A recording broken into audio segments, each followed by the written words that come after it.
Hola, muy buenas No se tardes. vio. No alcanzó a Sí, salir. adelante. Genial. Buenas Espera, tardes. espera. Ya estamos. ¿Sí o no? ¿Ya? ¿Confirmado? ¿Estamos al aire? Ya estamos en vivo, ahora sí. Ok. Pero todavía no tenemos gente conectada, ¿cierto? Estamos nosotros tres. Sí, estamos al aire. Perdón. Ok, maravilloso. Pues buenas tardes para todas las maestras. Sí, ya entraron 10 personas. Bienvenidos todos. Maravilloso. Qué rico que se estén conectando a esta hora. Vamos a seguir entrando nuevas personas, así que es probable que tratemos de repetir esta información con la que vamos a introducir la sesión de hoy.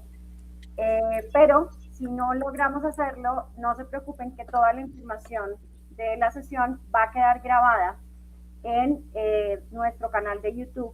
Ahorita les vamos a compartir los links de todo para que no se pierdan ningún detalle de nuestros Teach Meets de Twinkle para el concurso docente. Arranco presentándome, mi nombre es Elsa Gómez, yo soy Country Manager de Twinkle Colombia y hoy tenemos a una invitada muy especial que nos va a dictar la segunda charla de estos Teach Meets que arrancaron ayer, lunes 10 de agosto. Nuestra invitada de hoy es Ivette Estela Gómez, ya vamos a entrar a presentarla, pero antes quisiera contarles un poquito de cómo funciona esta dinámica, en caso que ustedes no se hayan conectado ayer. Básicamente estamos haciendo la invitación a diferentes maestros y maestras del magisterio para que compartan sus experiencias en la presentación de los concursos docentes de etapas anteriores. Sabemos que viene una nueva apertura del concurso, no sabemos la fecha. Se habla de cerca de 27,000 cupos para docentes de todo el país y lo que sí definitivamente creemos que hay que hacer es prepararnos bien. No sabemos cuándo, pero sabemos que llega. Así que en la medida en que estemos mejor preparados, pues vamos a enfrentar esta prueba de una mejor manera. Ese es el objetivo de Twinkle, apoyarlos a todos los maestros y maestras que quieran presentar su prueba y lograr los mejores resultados. Entonces, hoy vamos a tener una charla, pero vamos a tener charlas también el miércoles, jueves y viernes de esta semana. Voy a hacer rápidamente una lectura de los temas para que, repito, si ustedes no están tan enterados, sepan lo que viene en la agenda. Para mañana vamos a tener a 2 docentes. Vamos a tener la charla de cómo logré el puesto 14 entre 1,495 aspirantes, dictado por Carlos Cadena. Vamos a tener también el top 10 de las leyes claves para aprobar el concurso docente por el profesor Vladimir Caicedo. El jueves vamos a tener por qué saberse las leyes no basta del profesor Manuel Torres, que viene representando a la Universidad Los Libertadores. El jueves también vamos a tener a las 6 de la tarde la charla El Magisterio desde adentro del profesor Ernesto Hurtado Cortés en representación de las gafas del profe. Y el viernes 14 vamos a tener 2 charlas para nuestro cierre. Una es cómo perder el concurso docente. Ahí van a estar los tips que ustedes deben saber para no hacer en su implementación del concurso. Y finalmente las lecciones desde la ruralidad que nos va a compartir el profesor Pair Alberto Borges. ¿Por qué estamos invitando a muchos maestros a compartir sus experiencias?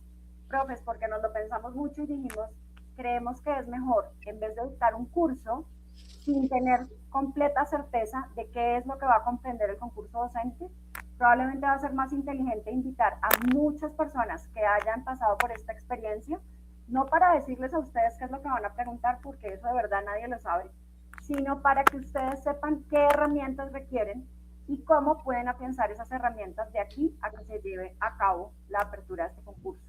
Entonces, además de traerles a ustedes estos invitados, también Twinkle quiere poner a su servicio un paquete de recursos educativos que van a estar completamente gratis desde ayer, lunes 10, hasta el viernes 14 de agosto a las 8 de la noche. ¿Qué tienen que hacer ustedes para poder descargar esos recursos educativos?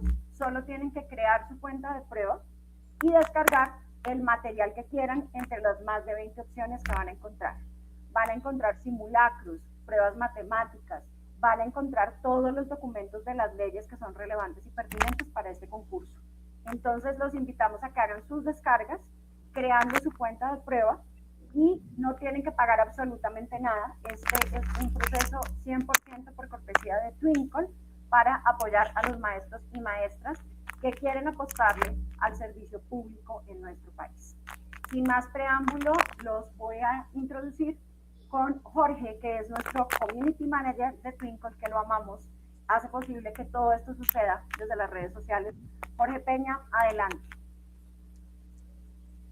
Hola, muchas gracias, Elsa.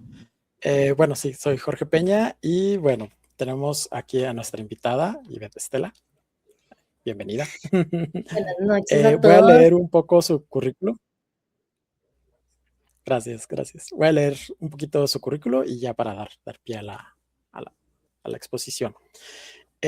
Bueno, es licenciada en Química, magíster en Infancia y Cultura.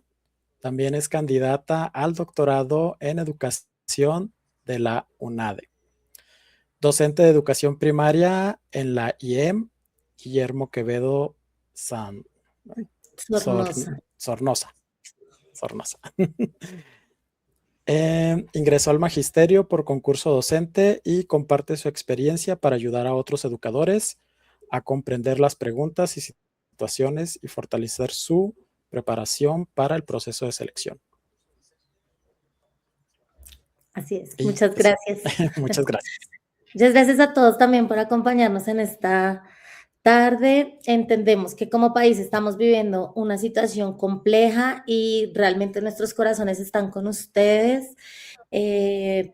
A quienes estuvieron cerca de la zona afectada, pues todo nuestro apoyo y nuestra fuerza, y a quienes estamos un poco más retiraditos, entonces pues veamos cómo podemos ayudar, cómo podemos estar para pues todas las otras personas que nos necesitan aquí en el país. Un abrazo grande para todas las personas que pues de alguna manera sufrieron con esta catástrofe. Listo. Cuando digan. Estamos listos para arrancar y felices de oírte, Ivette. Muchas gracias por aceptar la invitación de Twinkle. Adelante con tu charla. A ustedes, gracias por la invitación y pues a todos los que están conectados, gracias. Gracias por estar aquí y por querer hacer parte de este grupo tan lindo, pues, de profes de que estamos al servicio de nuestro país. Profe, si te parece bien, podemos guardar al cierre unos minutitos, unos 10 minutitos. Jorge nos avisa para que las personas que quieran nos vayan enviando durante la charla sus preguntas para la profe Ivette, de forma tal que tratemos de recogerlas y contestarlas en los últimos 10 minutitos. Si no logramos hacerlo, podemos también a través de las redes sociales compartirles más información, pero recuerden, esta y las siguientes sesiones pues van a estar tocando diferentes puntos del concurso, así que no se pierdan ninguno. Adelante, profe Ivette. Listo. Bueno, ya me presentaron, mi nombre es Ivette Gómez, yo trabajo como profesora de primaria, entré en el último concurso al magisterio hace 3 años, estoy relativamente nueva. Antes de iniciar, me gustaría hacer una pequeña aclaración, y es que durante esta semana seguramente vamos a escuchar varias ideas que se van a repetir en las diferentes charlas, ¿sí? Y yo creo realmente que eso es bueno, porque cuando estamos hablando de prepararnos para un concurso como este, pues hay algunos conceptos que necesariamente van a aparecer una y otra vez, ¿sí? Conocer la normativa, entender los derechos, identificar las responsabilidades, conocer los procedimientos, leer muy bien las citaciones. Entonces, no significa que todos estemos diciendo lo mismo, realmente lo que significa es que estas son cosas importantes, ¿sí?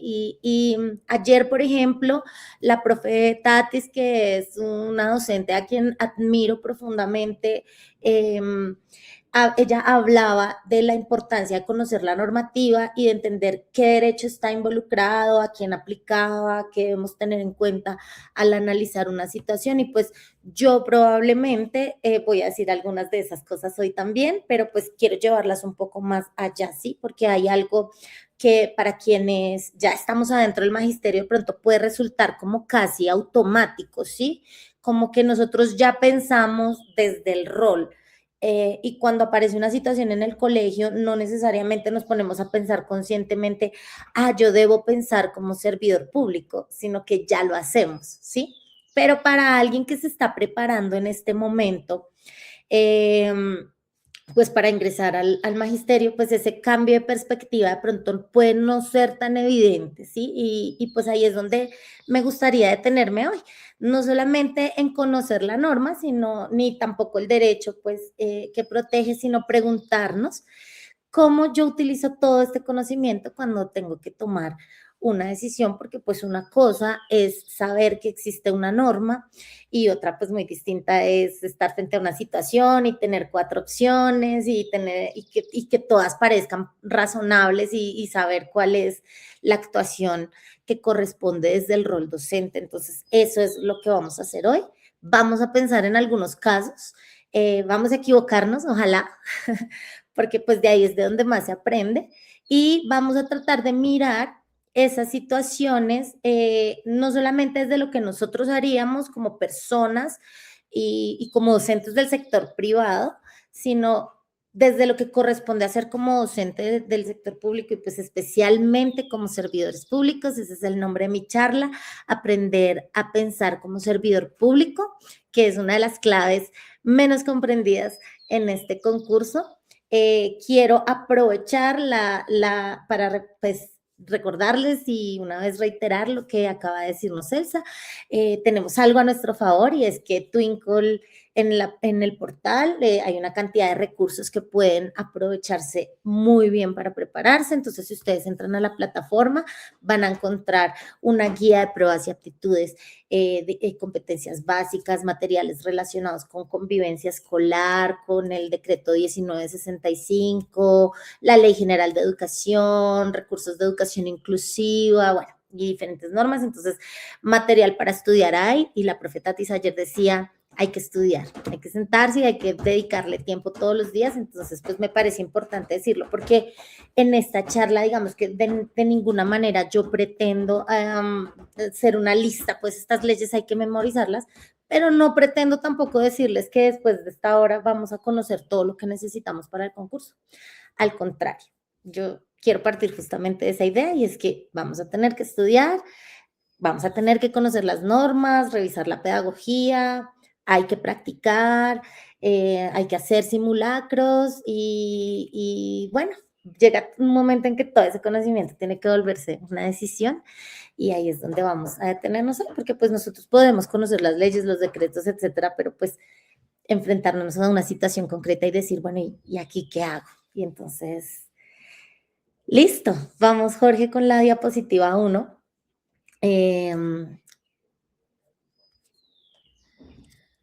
¿Qué harías tú? ¿No? Entonces, vamos a imaginarnos que estamos presentando el concurso, ¿sí?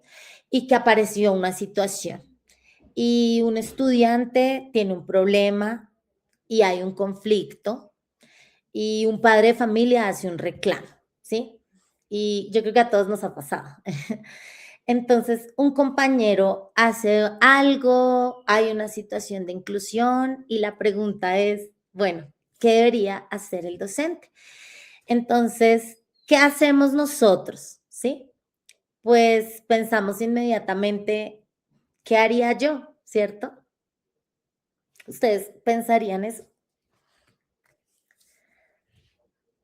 Levantemos ahí la manita si ustedes pensarían, bueno, ¿y yo qué haría? ¿Sí? Yo haría exactamente esto. Yo sé lo que haría. Yo haría esto y esto y esto y esto.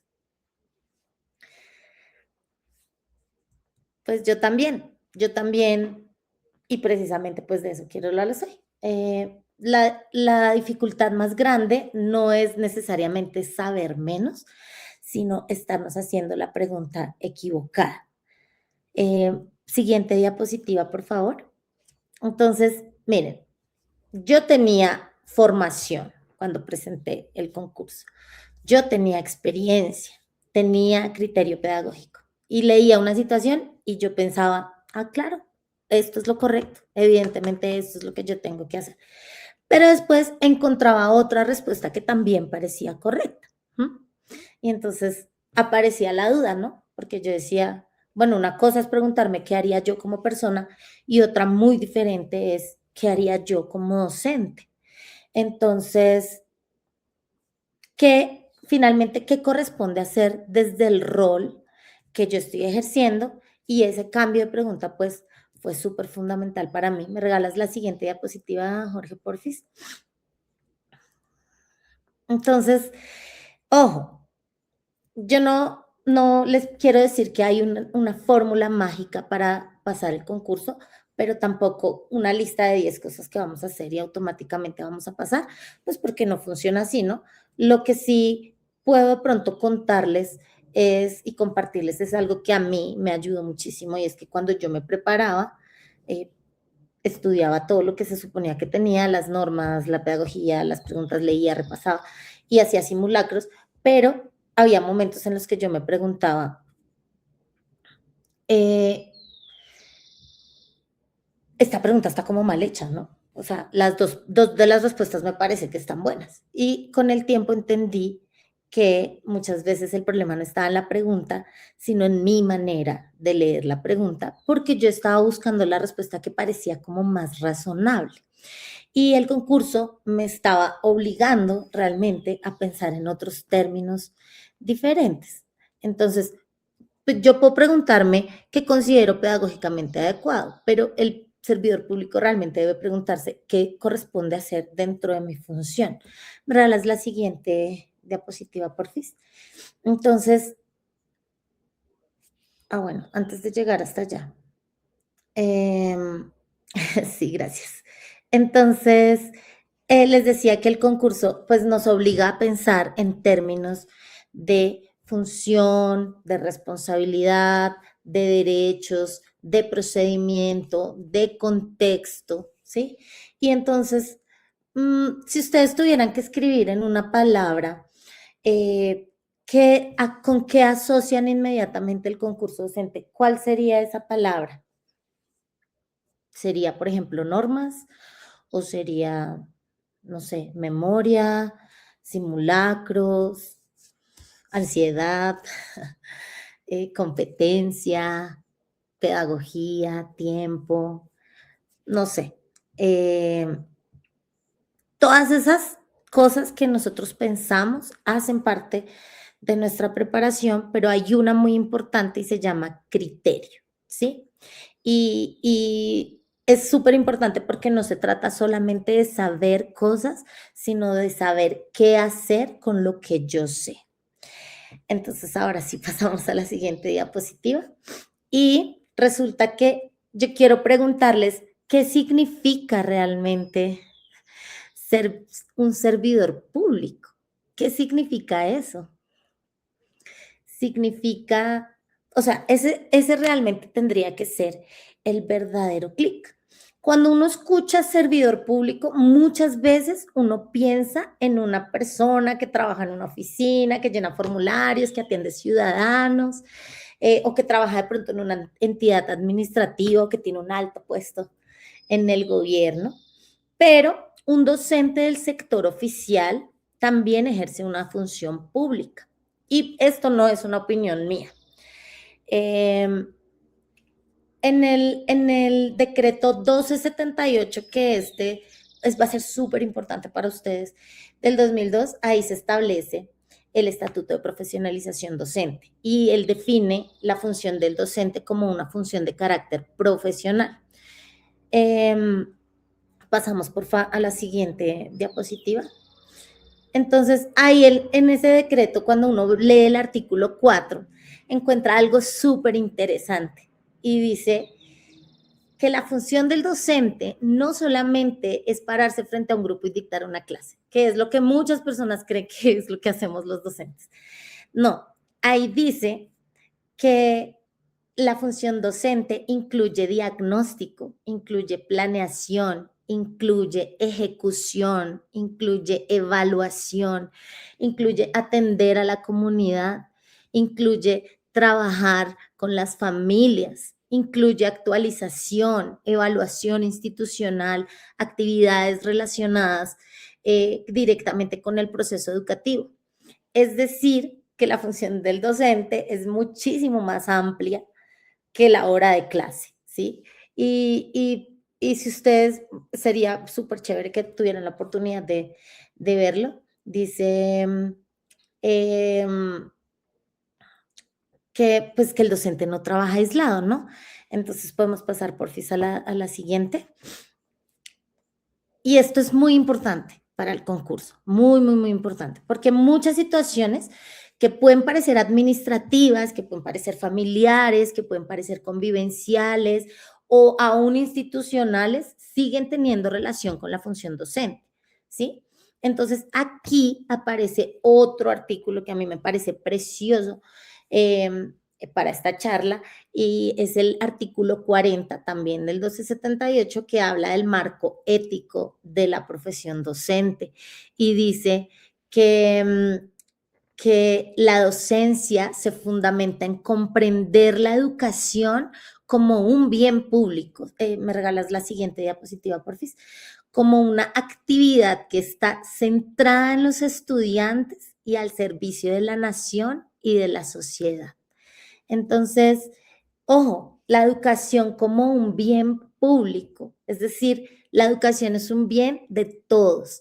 Y eso cambia completamente la perspectiva, porque eso significa que cuando yo tomo una decisión como docente oficial, yo ya no estoy actuando únicamente desde mis preferencias, ni tampoco desde las preferencias de mis jefes, de mis superiores, de mi institución. Estas decisiones que nosotros vamos a entrar a tomar como docentes oficiales van a ser decisiones que tienen una dimensión pública, ¿sí? Una dimensión que abarca al bienestar de la ciudadanía y al final, pues, de nuestra nación. Entonces, no es poco, ¿no? Preguntarnos o decir al momento de tomar una decisión, yo pienso que no siempre es suficiente. Pero pensar, yo puedo fundamentar mi decisión en mi criterio, en mi responsabilidad, en mi marco normativo, pues es a donde nosotros tenemos que llegar como docentes del sector oficial. Entonces, aquí es donde viene el gran cambio de perspectiva, porque quiero llevar ahora esto un poquito más lejos. ¿Me regalas, por favor, la siguiente diapositiva? Miren lo que dice la Constitución Política en el capítulo 5, y por eso es que debemos estudiar también la Constitución Política. En el capítulo 5, que es de la función administrativa, en el artículo 209, establece que la función administrativa está al servicio de los intereses generales y menciona estos principios que nosotros tenemos acá. Es del interés general y nos menciona principios como la igualdad, la moralidad, la eficacia, la economía, la celeridad, la imparcialidad, la publicidad, ¿cierto? Y pues no, yo no pretendo que nos memoricemos esta lista porque yo la puse aquí en una diapositiva, pero sí quiero que pensemos un poco qué significa realmente, ¿sí? Vamos a imaginarnos un docente que tiene una situación con un estudiante. Voy a decir un problema, aunque nosotros nunca tenemos problemas con nuestros estudiantes, pero vamos a decir que tenemos una situación conflictiva con un estudiante y el estudiante le cae muy mal o le cae muy bien, ¿sí? No importa. ¿Será que eso puede determinar mi actuación? ¿Que yo quiera un estudiante o que no quiera un estudiante? No. ¿Por qué? Porque aquí aparece, por ejemplo, la imparcialidad, ¿cierto? Ahora, imagínense que un docente decidiera no seguir con un procedimiento porque yo no conozco a la familia, yo no sé cómo son. ¿Podríamos reemplazar el procedimiento por la experiencia personal del docente? No necesariamente, porque aquí tenemos el principio de actuación conforme al marco institucional. Entonces, esta es una de las ideas centrales de esta charla. Ser un servidor público no significa de ninguna manera dejar de tener criterio. Lo que significa es que mi criterio tiene que estar fundamentado, ¿sí? Pasamos la diapositiva, porfis. Entonces, no es de ninguna manera, de nuevo, yo pienso que debe ser así, sino es desde mi función, esto es lo que corresponde. Y aunque esa diferencia pues parezca pequeña, realmente para una pregunta situacional, pues realmente es una diferencia grandísima. Entonces, no es dejar de pensar, al final es aprender qué puedo decidir, qué puedo hacer, qué procedimiento debo seguir, cuál es el procedimiento que corresponde, cuáles son los derechos que están implicados aquí. Entonces, me regalas la siguiente, porfis.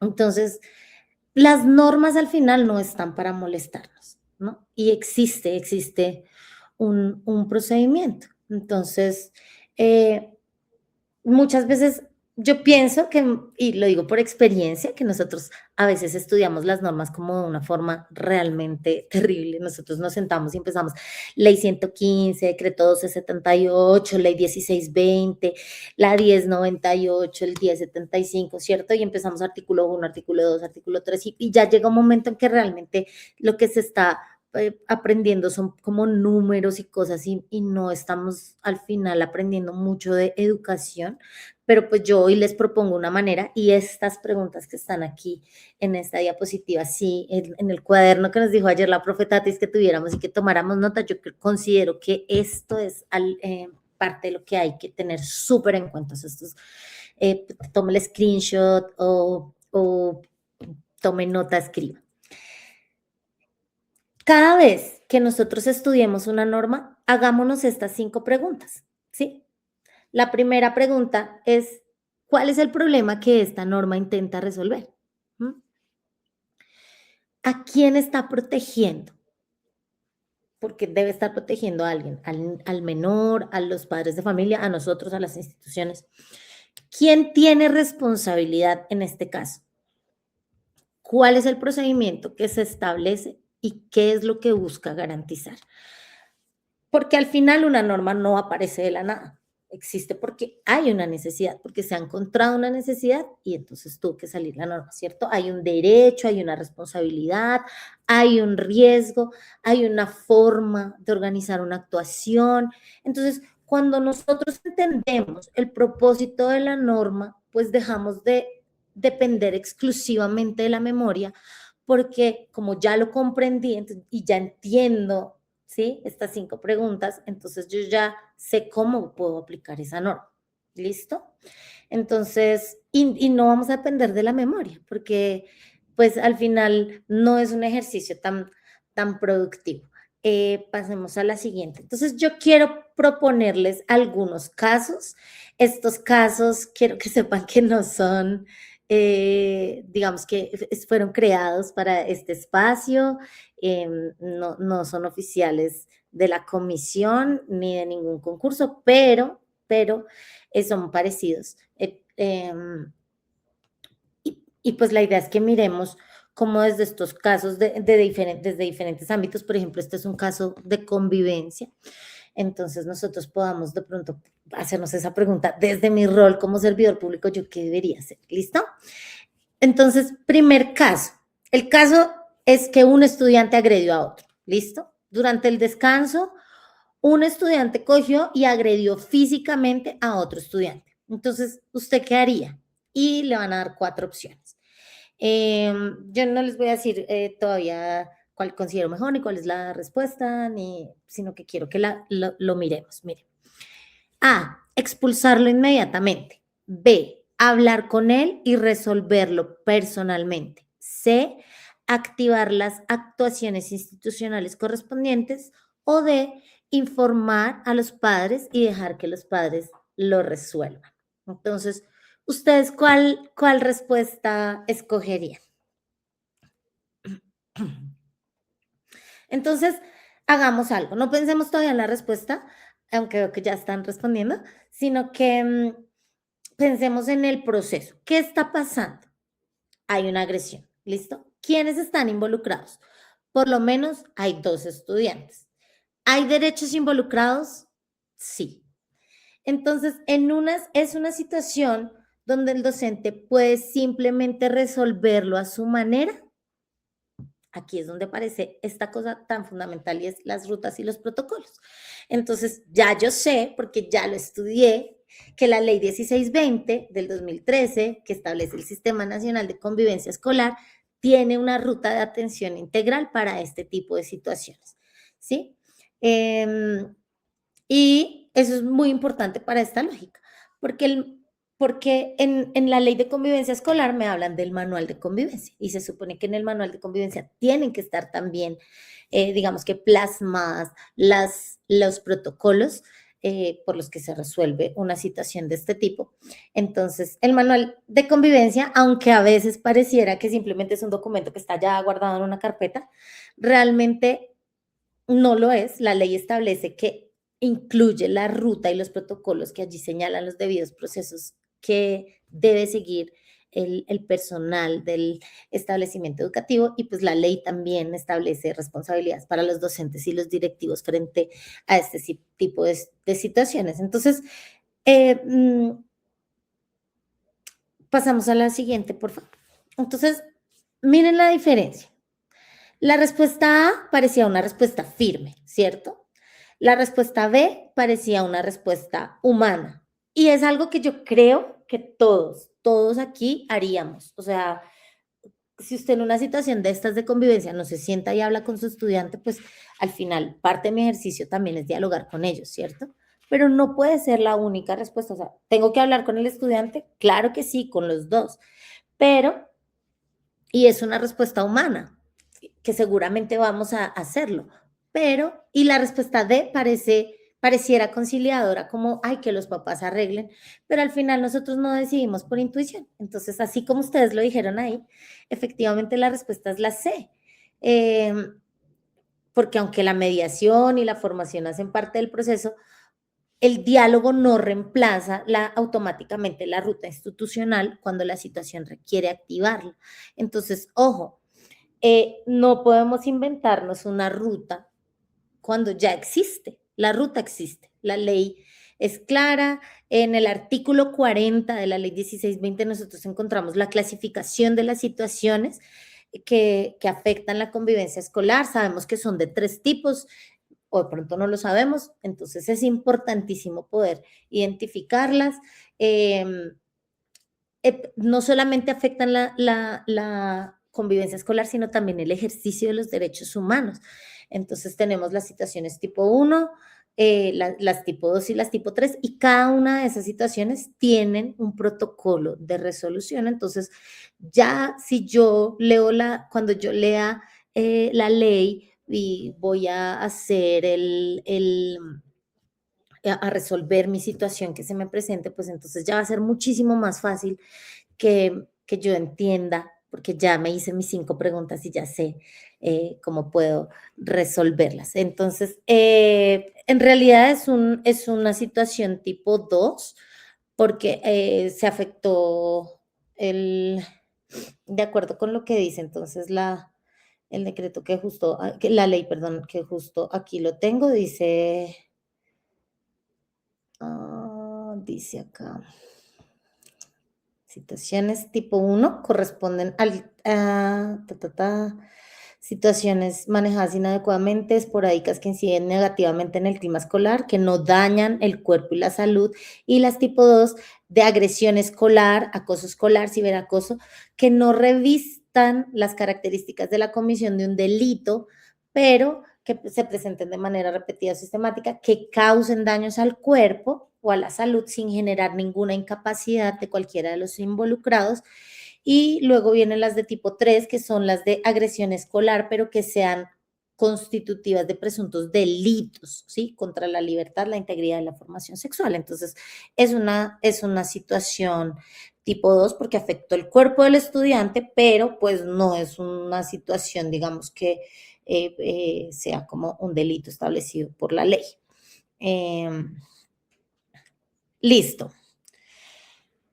Pasamos a la siguiente, porfis. Entonces, voy a traerles otro caso. Entonces, es un caso de convivencia. Tengo que leer la ley de convivencia escolar y no es aprendérmelo, es entender cómo, ¿sí? Para qué, etcétera, etcétera.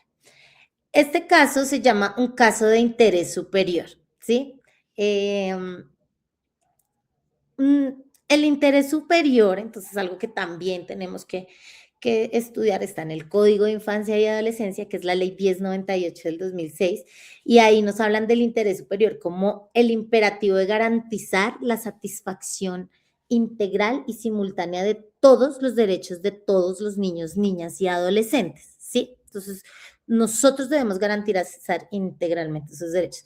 Eso no significa hacer siempre lo que el niño quiere, el tema del interés superior, porque aunque hacerlo mejor para el niño sí suena como algo muy perfecto, pues al final, ¿qué significa eso? Entonces, ojo, el interés superior de lo que nos habla es de analizar los derechos involucrados, garantizar la protección integral de el niño. Entonces, ¿cuál es la situación? No se las tengo en la diapositiva, pero se las voy a contar y ustedes me van a contar cuál respuesta sería la que ustedes darían. Un estudiante de cuarto grado ha tenido varias situaciones de agresión física y verbal con sus compañeros. Después de una nueva situación, yo creo que lo hemos vivido, algunos padres de familia le piden al colegio que retire al niño, porque definitivamente consideran que este niño pone en riesgo a los demás niños. Y el docente considera que el estudiante pues necesita una intervención, pero sabe que la decisión afecta sus derechos y su proceso educativo. ¿Cuál debería ser el criterio principal para orientar la actuación institucional? Entonces, ojo, aquí no me están preguntando usted qué haría como docente, sino me dicen cuál es el criterio, y esto le puede salir en el concurso. ¿Cuál debería ser el criterio principal para orientar la actuación institucional? Entonces, A, atender la solicitud de los padres porque la seguridad de la mayoría está por encima de la situación de un solo estudiante. Si usted cree que eso es lo que tiene que hacer, entonces ponga ahí A. Sí, los papás tienen razón, este niño es un riesgo, entonces lo vamos a sacar. A. B. Evitar cualquier medida que pueda afectar al estudiante, porque ya que al tratarse de un menor, siempre debe prevalecer lo que él quiera. Entonces, aquí es menor, tiene derecho a la educación, no podemos hacer nada, lo siento, pues vamos a hacer lo que podamos, pero pues no lo podemos sacar. Esa es la respuesta B, si usted considera que es la B, entonces escriba B. La C es analizar integralmente la situación, considerando los derechos del estudiante involucrado, pero también los derechos de los demás estudiantes, las circunstancias del caso, las medidas institucionales, garantizando los derechos y el debido proceso. Y la D es dejar que el docente decida directamente qué medida considera más conveniente para resolver el problema. Entonces, la respuesta, en este caso, que queremos que identifiquen, entonces es la respuesta C. ¿Por qué? Aquí tenemos un problema interesante porque es que todos los actores tienen derechos, ¿sí? Entonces tenemos al estudiante que está presentando las conductas, tenemos a los otros estudiantes que también tienen derecho a estar en un ambiente seguro, tenemos familias preocupadas y tenemos una institución que tiene responsabilidades, ¿cierto? Entonces, cuando nosotros decimos el interés superior del niño, ¿qué significa? ¿Que automáticamente que yo tengo que hacer lo que el estudiante quiere? No. Pero tampoco significa que porque los demás sean mayoría, podemos simplemente sacrificar los derechos de ese niño. El artículo 8 de la ley 1098, cuando nos habla del interés superior, lo que nos dice es imperativo garantizar la satisfacción integral y simultánea de todos los derechos. Es integral y es simultáneo. Entonces, simultáneo es muy importante para este caso, porque yo no puedo mirar solamente a un estudiante y olvidarme de los demás, sino que tengo que analizar todo el conjunto de los derechos que están involucrados y ahí, entonces, ¿qué tendría que hacer el servidor público? Pues no puede escoger rápidamente al que tiene la razón, sino que tiene que identificar los derechos, aplicar el procedimiento que corresponda, tomar la decisión que proteja integralmente a todos los involucrados. Y pues aquí volvemos a lo que venimos hablando desde el principio. Si yo respondo como persona, yo podría perfectamente decir, hombre, pero pues es que los demás tienen derecho a estar tranquilos, o aún para los docentes es supremamente desgastante un estudiante así, pero, o me puedo ir al otro extremo, ¿no? Yo puedo decir, no, pero pues es que es un menor y los menores tienen derecho y ya, y no podemos hacer nada.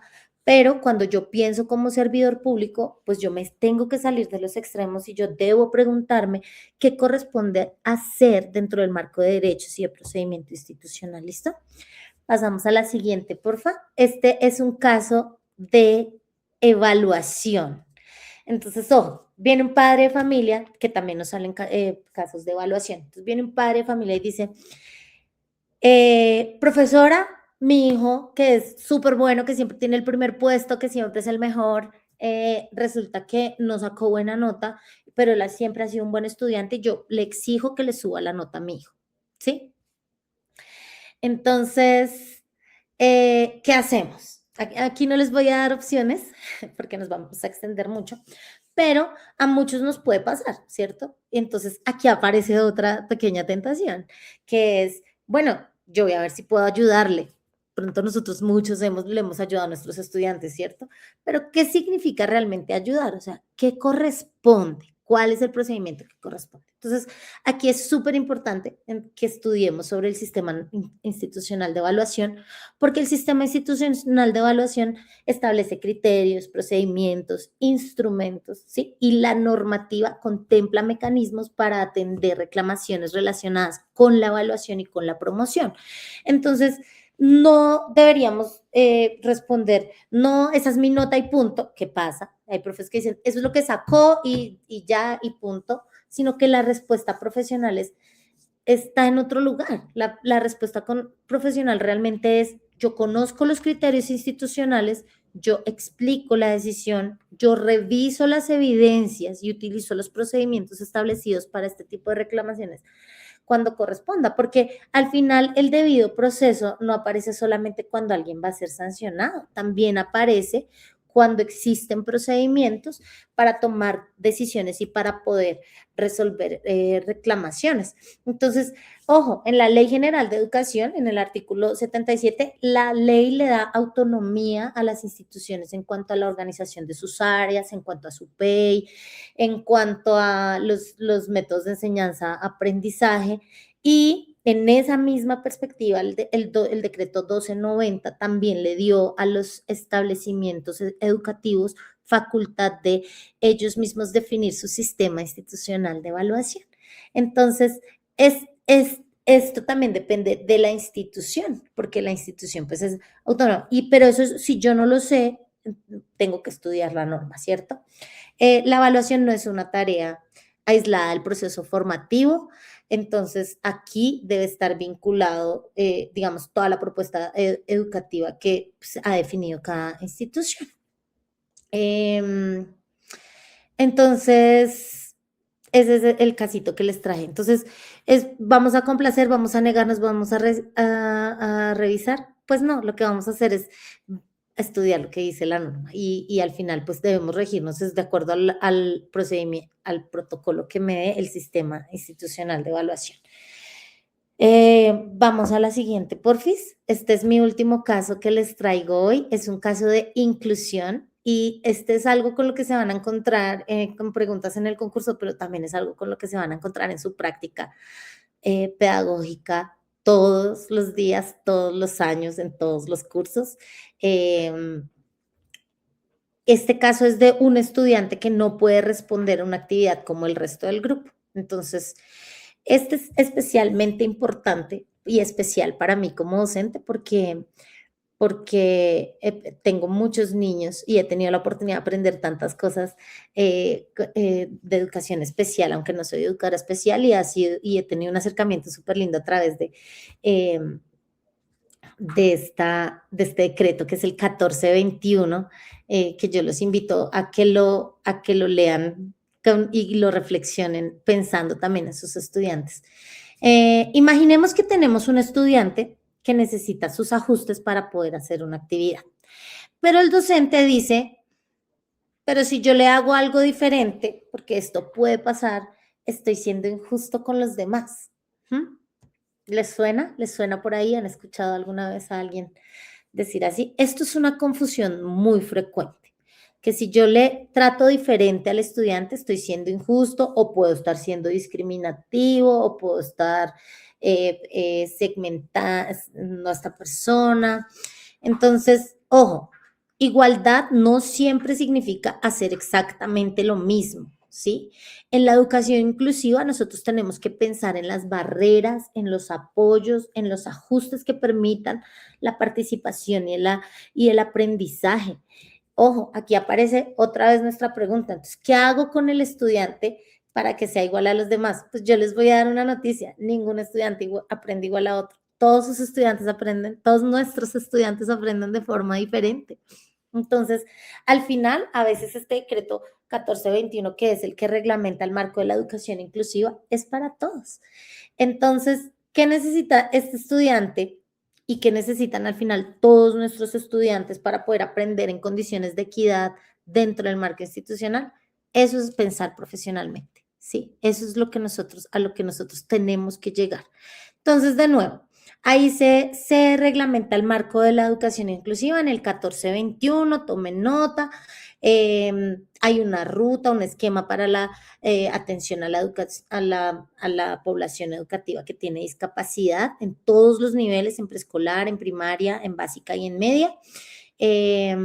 Nos da unos principios y unas definiciones: accesibilidad, acceso a la educación para las personas con discapacidad, acciones afirmativas, y llegamos a una parte súper importante, que es muy importante que ustedes estudien, porque yo sé que les van a preguntar, así como cuando los profes dicen, esto es pregunta de evaluación, yo les puedo asegurar que esto es pregunta de concurso y son los ajustes razonables, que son estas acciones, adaptaciones, estrategias, apoyos, recursos, modificaciones que son súper necesarias y específicas para cada estudiante. Ojo, porque nosotros antes de hacer los ajustes debemos incorporar algo que se llama el DUA, que es el diseño universal de aprendizaje, que es este diseño de productos, de entornos, de programas, de servicios que pueden utilizar todas las personas en la mayor medida posible. Así es como está escrito ahí en la ley. Entonces dice que en la educación esto es casi que yo pueda transformar mi aula y mi práctica pedagógica para facilitar la evaluación de todos mis estudiantes, entendiendo que todos mis estudiantes aprenden de forma diferente. Entonces, el diseño universal no excluye las ayudas técnicas para grupos particulares de personas con discapacidad cuando se necesiten. Para eso, entonces, tenemos los ajustes razonables y el currículo flexible. Hay un esquema de atención educativa y pues ahí digamos que de alguna manera nos hablan hacia el final nos hablan de algo súper importante, que es el Plan Individual de Ajustes Razonables o PIAR, que es esta herramienta que utilizamos para garantizar los procesos de enseñanza y aprendizaje en nuestros estudiantes, que están basados en una valoración pedagógica y también social, y esa se construye con la familia y se construye con los profes. Entonces, importantísimo leerlo súper bien, porque hay confusión aún de profesionales, lo digo por experiencia, que a veces decimos, es que eso le tocas a la orientadora, es que eso le tocas a la coordinadora, es que eso lo tiene que hacer el docente de apoyo, ¿no? Nosotros también tenemos que construir ese plan individual de ajuste racional. Al final nosotros somos los que estamos con los estudiantes todos los días. Y son pues mi insumo para mi planeación de aula, junto con el plan de mejoramiento institucional y junto con el DUA. Entonces, yo los invito a que también estudiemos con esas gafitas, ese decreto 1421. Pasamos porfis a la siguiente. Entonces, tenemos preguntas que se repiten. ¿Qué está pasando? ¿Quiénes están involucrados? ¿Qué derechos protege? ¿Qué decisión protege los derechos y respeta el procedimiento? ¿Qué me corresponde a mí? ¿Y qué marco orienta la actuación? Si yo entiendo las leyes desde estas preguntas, pues voy a poder resolver mis situaciones que se me presenten, no solamente en las preguntas del concurso, que es para lo que estamos estudiando ahora mismo, sino también en mi práctica todos los días, en mi práctica profesional. Pues mucho más, de una forma mucho más acertada. ¿Listo? Pasamos a la siguiente, porfis. Entonces, aquí yo les dejo un filtro, que yo lo llamo el filtro del servidor público. Entonces, pues es una herramienta muy concreta. No es una fórmula de la comisión, es una herramienta que yo simplemente propongo a partir de la reflexión que hemos hecho hoy en estos minutos. Entonces, cuando se nos encuentre una pregunta situacional, antes de mirar las respuestas, entonces hagan estas 5 cosas, ¿sí? Y a esta, entonces también tómenle nota, tómenle screenshot si quieren. Número 1, vamos a interpretar qué es lo que está pasando, ¿sí? Vamos a identificar el problema real y no vamos a distraernos con la historia. Ojo, y eso pasó en el último concurso. Ayer la profe Tatis decía, no se evaluó casi conocimientos, sino solamente casos. Sí, eso es real. Ese fue el concurso que yo presenté, puros casos. Nosotros no podemos decirles, nadie puede. Ay, solo les van a salir casos o les van a salir pruebas de actitudes o puede que salgan las dos. Puede pasar, ¿sí? Aquí lo importante es, no vamos a distraernos con la historia. Nosotros necesitamos identificar el problema, ¿listo? Y en les comentaba, porque en este último habían unas historias súper tristes, entonces yo después veía los memes, porque pues empezaron todos los memes como de, ¿y qué hicieron con este niño? Porque nos pusieron un niño así, un caso súper trágico. Entonces, no nos distraigamos con la historia, identifiquemos el problema real. Eso es interpretar, saber qué está pasando. Número 2, ubicarnos, ¿sí? ¿Quiénes están involucrados y quiénes son los que tienen los derechos y quiénes tienen las responsabilidades? Ojo, ¿quiénes son los sujetos? ¿Cuáles son los derechos? ¿Quién tiene los derechos y quién tiene las responsabilidades? ¿Listo? Número 3, identificar qué me corresponde. Esta es la pregunta que más necesitamos recordar. No es qué puedo hacer, es qué me corresponde a mí hacer desde mi rol. Número 4, fundamentar qué norma o procedimiento, ¿sí? ¿Cuál es el marco que orienta la actuación? A esto es a lo que me refiero. El fundamento es el marco que orienta la actuación. Entonces, hay una norma, hay un protocolo, hay una ruta, es el manual de convivencia, es el sistema institucional de evaluación, es el PEI, es un principio pedagógico, es una ley, ¿qué es? ¿Sí? ¿Cuál es ese marco en donde yo debo fundamentar mi respuesta? Y número 5, entonces ahí sí decidir pues cuál es la actuación que protege el derecho y que respeta el proceso. Entonces, ¿qué decisión es la que garantiza los derechos, respeta el procedimiento? Pero esto solamente lo podemos hacer después de mirar las otras opciones. Entonces, siguiente, porfis. Pues yo vuelvo otra vez a la pregunta que les hice cuando iniciamos, y es, ¿qué harías tú? Porque yo pienso que después de esta hora, pues ya tendríamos que estar generando una segunda pregunta, y es, ¿qué me corresponde hacer? ¿Sí?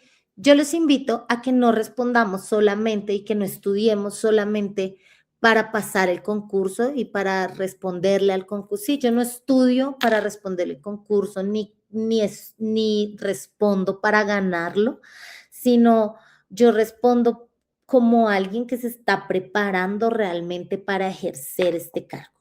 Y es diferente, es completamente diferente al sector privado. Yo, después de trabajar durante 14 años en el sector privado, llevo 3 en el sector público y todavía me encuentro con un montón de choques. ¿Cuántas veces? Yo presenté el concurso una sola vez y lo presenté porque por mucho tiempo estuve muy cómoda en el sector privado, me encantaban mis colegios, me encantaba, estaba bien, y luego ya tomé la decisión y dije, bueno, no, quiero pasarme al sector público, y ha sido un choque, en todos los aspectos. Estoy feliz, yo me siento feliz, me siento dichosa de poder servirle a mi país a través de mi servicio a estos chiquitos y a estas chiquitas. pero para eso es que tenemos que prepararnos y para poder ejercer este cargo. Entonces, yo no creo con lo que acabo de decir que pues prepararse para el concurso signifique dejar de ser uno mismo, todo lo contrario. Yo creo que nosotros y este país realmente necesita, y nuestros niños y niñas necesitan docentes con criterio, necesitan docentes con sensibilidad, necesitan docentes con humanidad, que sean capaces de tomar decisiones, porque cuando nosotros entramos al servicio público, eh, pues nuestras decisiones ahora tienen responsabilidades, ¿sí?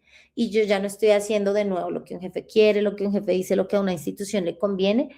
Nosotros ahora tenemos estudiantes, tenemos familias, tenemos derechos, tenemos procedimientos, tenemos instituciones, tenemos una comunidad y al final tenemos un Estado, una nación, un país al que le estamos sirviendo.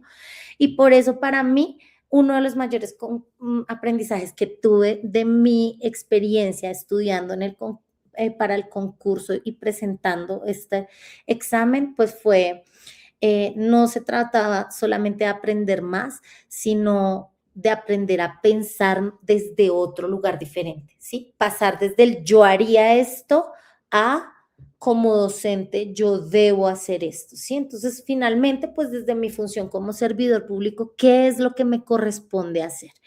Si nosotros logramos hacer ese cambio mientras estudiamos para esto, pues probablemente no solamente estaremos mejor preparados para responder una pregunta, sino que yo les aseguro que también van a estar empezando a prepararse para ese trabajo que ustedes quieren conseguir y que ojalá lo consigan y lo logren. Les doy muchas, muchas gracias por estar aquí, por escucharme, por quedarse. Lo dijimos al principio de la charla. Yo soy docente en el municipio de Zipaquirá, Cundinamarca. Trabajo en la institución educativa municipal Guillermo Quevedo Sornosa con primaria. Ahí trabajo en CIPA. Y pues ya el concurso pues al final puede ser un examen que nos lleve a un cargo, pero pensar como servidores públicos pues es lo que nos va a ayudar a ejercer ese cargo. ¿Listo? Maravilloso, profe Ivette. Yo creo que oírte a ti y haber oído ayer a Tatiana hace que cobre sentido, digamos, todo el modelo alrededor del servicio público docente. No es simplemente un oficio, no es simplemente una forma de ganarse la vida, como ustedes lo han dicho, es una vocación que implica conectarse con unos modelos estructurados desde la ley y aplicarlos de la manera más coherente para ayudarle a esos niños, a esas familias y colaborar de la manera más importante para la formación de nuestras nuevas generaciones. Así que gracias por tu servicio, profe, gracias a todos los maestros que hacen parte de estas sesiones de formación del concurso docente y gracias a los que se conectan. Vamos a recordar nuevamente lo que decíamos en la introducción, los invitamos a que utilicen el link que está por ahí en los comentarios, descarguen los recursos educativos gratuitos que les ha preparado Twinkle, solamente van a estar gratis esta semana, o sea que hasta el viernes tienen para descargar, los invitamos a que lo hagan. Lo único que tienen que hacer es crear su cuenta de prueba, esa cuenta es 100% gratis y les va a permitir darle una ojeada a lo que tenemos en nuestra plataforma de Twinkle. Y ustedes me dirán, Elsa, ¿y por qué no siempre? ¿Por qué no todos los materiales educativos de Twinkle están 100% gratis? ¿Por qué? Les voy a explicar por qué. Básicamente es porque nosotros necesitamos financiar las horas de los maestros que construyen los materiales que tenemos a su disposición en Twinkle. Necesitamos financiar a los maravillosos docentes que forman parte de nuestros procesos precisamente de formación, como este escenario del concurso docente. Y pues para bien o para mal, todas las organizaciones necesitamos recursos. Así que cuando ustedes están aportando a Twinkle, están realmente también apoyando el desarrollo de contenido de sus colegas y la cuñita comercial me la van a perdonar, pero hay que hacerla. Twinkle es realmente muy asequible, la mensualidad de Twinkle es de 25,000 pesos al mes y pueden pagar una anualidad, lo que les genera un descuento al comprar los 12 meses, pero pues ustedes en qué se gastan 25,000 pesos en un mes. Hagan las cuentas, piénsenselo y miren a ver si vale la pena apostarle a esta nueva industria que estamos desarrollando con la generación. Discúlpame, te interrumpo, Elsa. Yo soy súper fan de Twinkle. Ustedes no saben, hace años, desde que estaba en el sector privado y me ha servido también un montón. Aquí hay de todo lo que ustedes necesiten, primaria, bachillerato, todas las asignaturas. Yo trabajé con colegios de la Organización del Bachillerato Internacional. Hay cosas de los programas del IB, hay de todo lo que ustedes necesiten. Yo también le hago la cuña a Twinkle porque realmente es algo supremamente valioso y los que me conocen no me dejan mentir. Yo soy fan de Twinkle desde siempre, años tengo haciendo pues parte de, digamos que pagando esta membresía. Y tú pagas y tienes descargas ilimitadas todo el tiempo, desde el celular, desde esto, pues, me sirve hasta para cuando me cogió la noche, necesito cualquier cosa, entonces suscríbanse. Qué linda, gracias, profe. Y además porque estamos sacando planeaciones completas por grado, por materia, los invitamos a chismosear un poquito y a que también nos den sus inputs, a que nos digan en dónde creen que tenemos que reforzar, cómo tenemos que mejorar. Creemos mucho en la formación entre pares y por eso estamos habilitando estos espacios. De nuevo, muchas gracias a nuestra profesora Ivette Estela. Nuevamente, recordamos que las charlas siguen mañana. Vamos a tener una charla a las 5 de la tarde, otra a las 6 de la tarde. Y mañana vamos a traer un tema que ayer salió entre las preguntas y hoy también, y es un poco cómo es el paso a paso de esta inscripción al concurso docente. Tal vez para estos maestros que vienen del sector privado, como era el caso que tú nos decías, profe Ivette, y qué tienen que hacer desde el paso cero para poder vincularse al proceso del concurso docente. Cómo son, digamos, estas conceptualizaciones generales que podemos vislumbrar sabiendo que no ha salido el pliego, pero que sabemos que puede parecerse en algunos términos a lo que ha pasado en otras ocasiones. Eso lo vamos a contar mañana y el jueves también, que tenemos también un speaker muy experto en estos temas del concurso docente y que no solamente lo va a contar desde su propia experiencia, sino también un poco desde sus nexos con el servicio público y el magisterio. Entonces, a todos un millón de gracias, quédense muy pegados a estas charlas, vamos a dejar esta transmisión y todas las que hagamos en nuestro canal de YouTube. Ahora les vamos a poner aquí también el link, Jorge, si nos ayudas a ponerlo. Busquen ahí esas charlas y muchos otros videos que pueden servirles a ustedes en sus procesos formativos, porque como dijeron ayer y nos repiten hoy, no sabemos las preguntas, pero si uno va más preparado, ¿cierto, profe Ivette? Va más seguro. Totalmente. Profe, muchas gracias. Una feliz noche para ti. Elsa, muchas gracias por la invitación a todos, gracias por conectarse. Hasta luego, gracias. Estén muy bien, hasta luego.